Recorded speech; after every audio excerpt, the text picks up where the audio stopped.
on House Rock Valley Road, and we've been told that this road will beat you up, so we're going to air down. Close to 60 miles of off-road, 72 miles off-road. Like this road is 20 miles until you get on the sandy road. They say you probably need a drink by the time you get there. We are in White Pocket Recreation Area, and it's just wide open. There's not really a hiking trail. I mean, it is otherworldly is the only thing that can come to mind. We are the Rhodes Rules Family, and these are our travel adventures. We invite you along with us to explore our amazing world, discover your own passions, and inspire your own dreams of travel and discovery.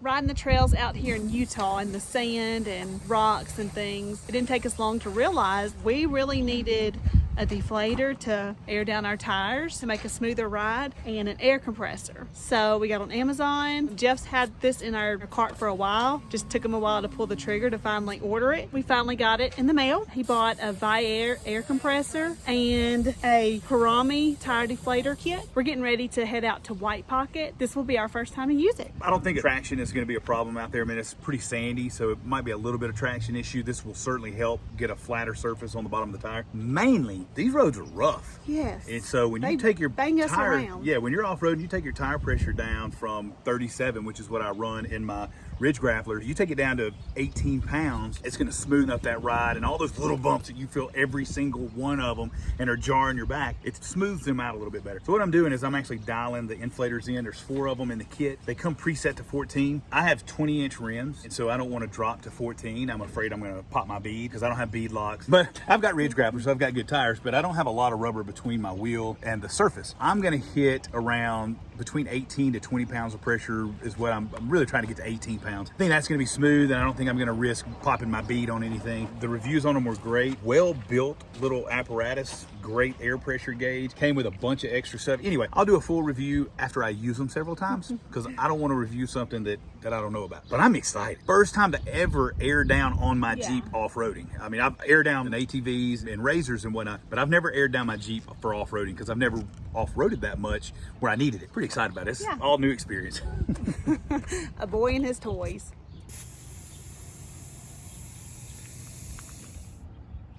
A little bit more. Getting close.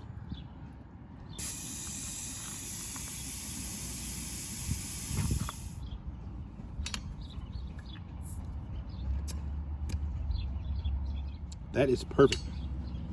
Once you get your 18 pounds pressure, it cut off. There's a little lock washer. You just run that up to the adjustment valve, tighten it down. And a little tip that I read in the reviews is to mark where everything lines up. That way, if you ever accidentally unscrew it, just put it back there. May not be exact, but it'd be close enough for government work. You know, if there's a pound or two difference between your tires and your off-road, it's not gonna affect too much. If you're driving on pavement, 2 pounds of pressure could cause uneven wear. So I made a couple of marks. So this one is dialed in, that's 2. So I'm gonna do this for 2 more. What happens is we get out on the trail, go to your tires, you put one on each tire. It takes about 2 minutes for it to air down. Once they hit the 18 pounds pressure, the little valve just locks into place and it keeps air from coming out. So technically you can leave these on. I'm not.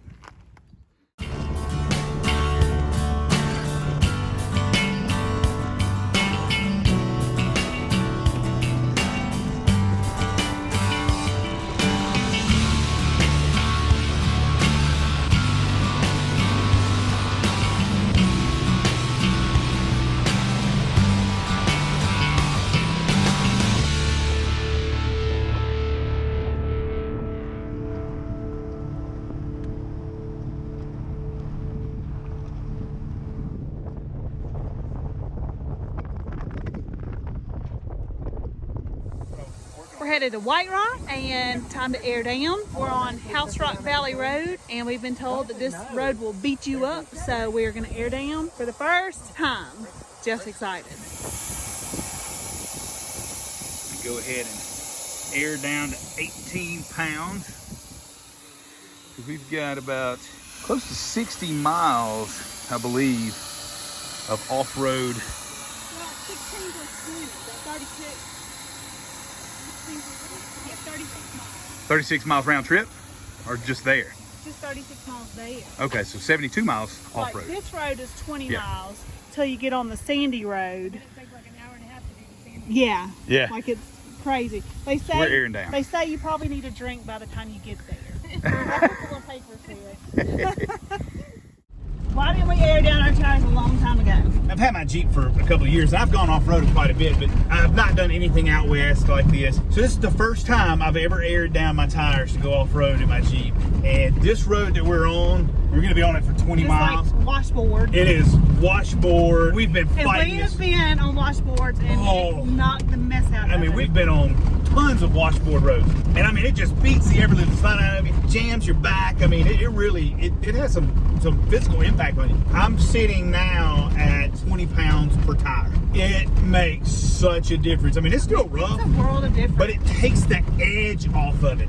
It takes just the constant jarring Yes. out of the Jeep. Like the Jeep is still rattling around. Yeah, I You mean, can it's hear still, it. yeah, it's still moving, and I mean, you know, we're going. I mean, we're running 25 miles an hour on an off-road on a dirt road that's washboard. But Oh my man, gosh, we should have been doing this all along. yeah. For like 35 bucks, you can get these deflators, and again, we'll leave a link down below just to let you know. And then when we come out, I've got a Viair 400 that is an RV air compressor. It's going to make quick work of airing up the Jeep tires. Yeah. I should have had this set up a long time ago, so I'm pretty excited.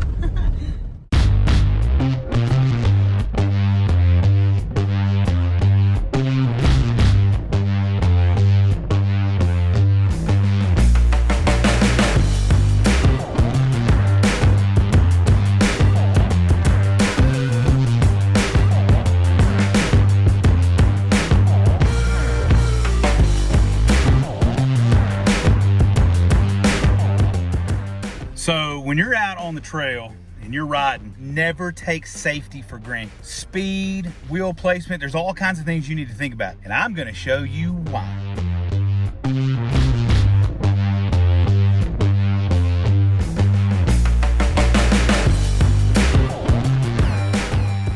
Gotta be careful out here. You gotta pay attention to what you're doing, and speed is not your friend when you're off-roading. Take your time. You're a long way from any kind of My hospital. thought is maybe he was just trying to get through that sand. I don't see the need to fly through it. I mean, you need to keep your momentum going, but there's no need in speed and flying around. But anyway, I mean, I'm not trying to judge the guy. He was pretty shook up. We checked on him, made sure he was okay, and another vehicle was picking him up to take him out. But it's an eye-opener for all of us.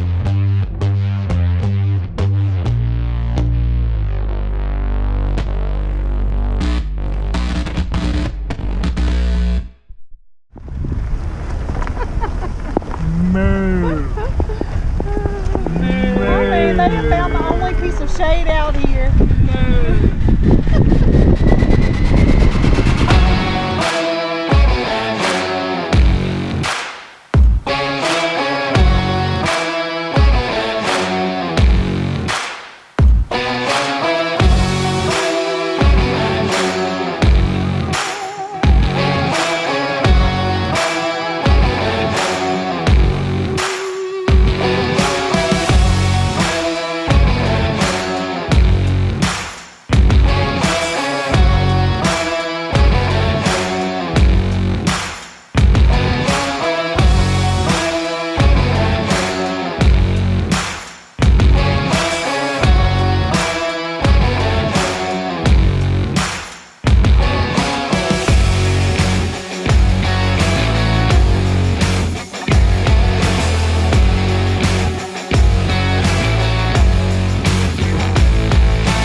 We are in White Pocket Recreation Area. This place is amazing. I mean, you've got to have four-wheel drive, or you got to pay somebody to bring you back here. I mean, we are over 70 miles off the beaten path, off the pavement. And the road wasn't bad getting in, really. But you definitely got to have four-wheel drive. These formations are absolutely spectacular. It just raises lots of questions. Yeah. Brought my hiking sticks right behind me, and don't really need hiking sticks out here so much. I kind of like mine. Mama likes hers, the boys like them. I mean, it's all in what you need. But the great thing about these rocks, if you got rubber soled shoes on, get some grip, y'all. It's like walking on sandpaper. They help me like step up. Yeah. And get down. I highly recommend getting some of these sticks though. We didn't have them for the first probably good half of our trip. I mean, I don't think we got them until when we did the Hood Rainforest Trail in Washington at Olympic National Park. It's just, I mean, it's very easy to get to. You got to slog through some pretty thick sand to walk out here. And it's just wide open. There's not really a hiking trail. There's just all of these very unique rock formations and features, colors. I mean, it is otherworldly is the only thing that can come to mind. It's almost like it was built like a playground, like a movie set. I don't know. It's insane. You just come out here and walk anywhere you want to. You just got to remember, if you go up, you got to come down. And if you go down, you got to come up. And if you go through it, you're probably gonna have to come the other way. It's just one of those things you got to remember.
Cool.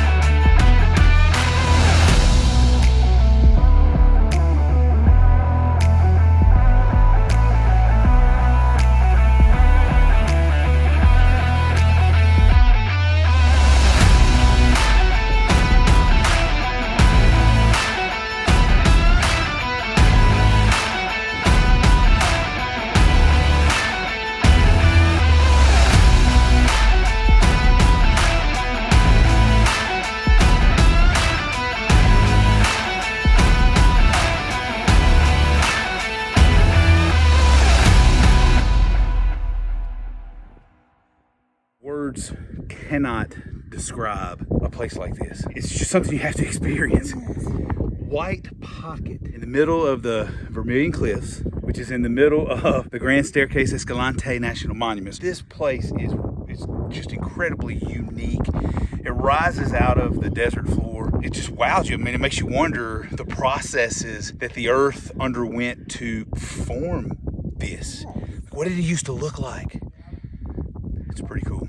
It's like we're on another planet. Yeah, it is. I mean, that's just the only thing you can say about it. This is good for all ages. If you can get back here, I think there are excursions in the area where they'll bring you back here. You have to pay for those, of course. But if you've got a 4x4, not all-wheel drive, all right, you got to have a legit 4-wheel drive. You got to have some high clearance. I have 35s on a 2.5-inch lift on my Jeep Wranglers. I mean, it made easy work with it. Yeah, it wasn't bad. Now, if it had been raining, I don't think we could have gotten back here. It's pretty nasty when it rains, but they never get any rain out here. So the chances of that happening are pretty slim. Highly recommend this area. If you go to the Visitor Center in Kanab again, there's literature on it. It will bring you right here. You can Google it. White pocket. Yeah, and also Gaia GPS. I love Gaia. You can download the maps. That's the one I use when I'm off-roading. Works amazing for hiking trails. Easy to follow. Oh, man. I mean, it's It'll awesome. track you. And you can track yourself in. So you can If you're find your way nervous out. about getting out, and then you just follow the line right back up.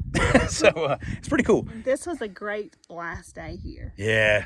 Well, I wish We we had leave more tomorrow. time, but we leave tomorrow. But hey, we're excited about leaving because we're going. We're headed to Capitol Reef. And Moab. So I mean, we got lots more. Canyonlands. Yeah, And Arches, Dead Horse Point State Park. So many things. There's so many things, guys. Anyway, Utah's got to go on. Although we're in Arizona right now. Yeah, we're actually in Arizona right now. We did cross over on the dirt road. We crossed over into Arizona. But So Utah, Arizona, they got it going on. got it going on. It's awesome. Anyway, we'll check y'all later.